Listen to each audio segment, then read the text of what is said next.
আজ আমি আপনাদেরকে তৈরি করে দেখাবো শীতল শুটকি দিয়ে কাঁঠালের বিচি রান্না।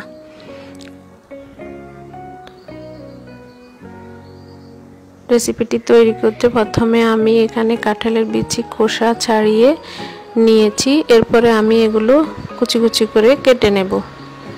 সবগুলো বিচি আমি প্রথমে খোসা ছাড়িয়ে তারপরে আমি কেটে নিয়েছি।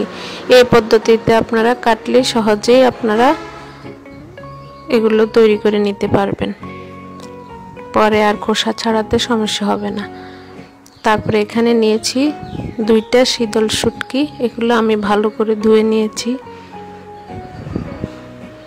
এরপরে এখানে আমি মাছের মাথা দিয়েছি, কারণ এখানে মাছ শুটকি একসাথে রান্না করলে কাঁঠালের বিচিগুলো অনেক মজা হবে।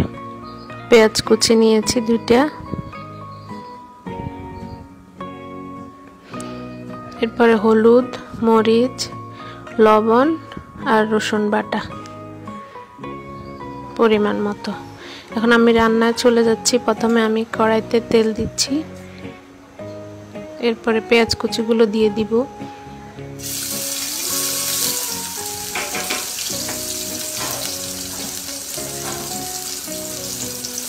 এরপরে আমি পেঁয়াজগুলো একটু ভেজে তার মধ্যে শীতল শুটকিগুলো দিয়ে দিচ্ছি।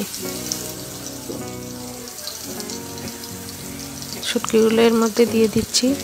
শুটকিগুলো যদি তেলে ভেজে নেন তাহলে শুটকির যে একটা আষ্টে গন্ধ এটা চলে যাবে। আমি এখন তেলের মধ্যে শুটকিগুলো, পেঁয়াজ আর শুটকিটা ভেজে নিচ্ছি। আমার শুটকি এবং পেঁয়াজটা ভাজা ভাজা হয়ে এসেছে। এখন আমি এতে মাছের মাথা আর মাছটা দিয়ে দিচ্ছি।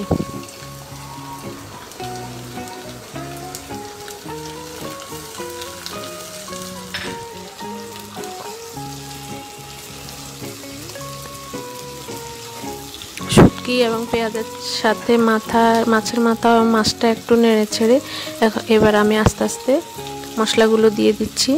প্রথমে রসুন বাটা, লবণ পরিমাণ মতো, মরিচ, হলুদ। এরপর আমি সব মশলা একসাথে কিছুক্ষণ ভেজে নেব। হালকা আঁচে আমরা ভাজবো যেন মশলাগুলো কষানো হয়।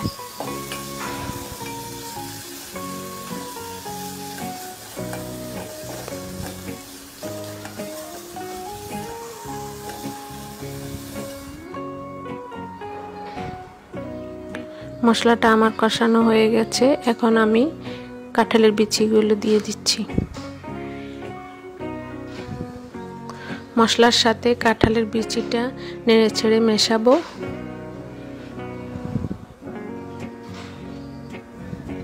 মেশানো হয়ে গেছে। এখন আমি এখানে পরিমাণ মতো সেদ্ধ হওয়ার মতো পানি দিয়ে দিচ্ছি, যেন কাঁঠালের বিচিটা ভালো করে সেদ্ধ হয়ে আসে।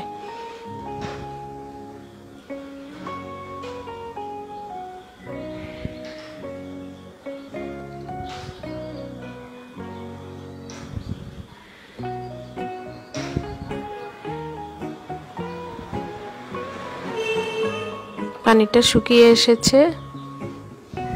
আমার রান্না প্রায় হয়ে এসেছে। দেখুন একদম ঝোলটা শুকিয়ে আসবে এবং বিচিটা দেখবেন হয়ে আসছে কিনা। তাহলে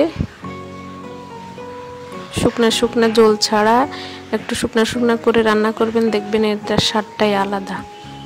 দেখুন আমার রান্নাটা হয়ে গেছে। কাঁঠালের বিচিটা একদম সেদ্ধ হয়ে গেছে। তৈরি হয়ে গেল আমার শীতল শুটকি দিয়ে কাঁঠালের বিচি রান্না।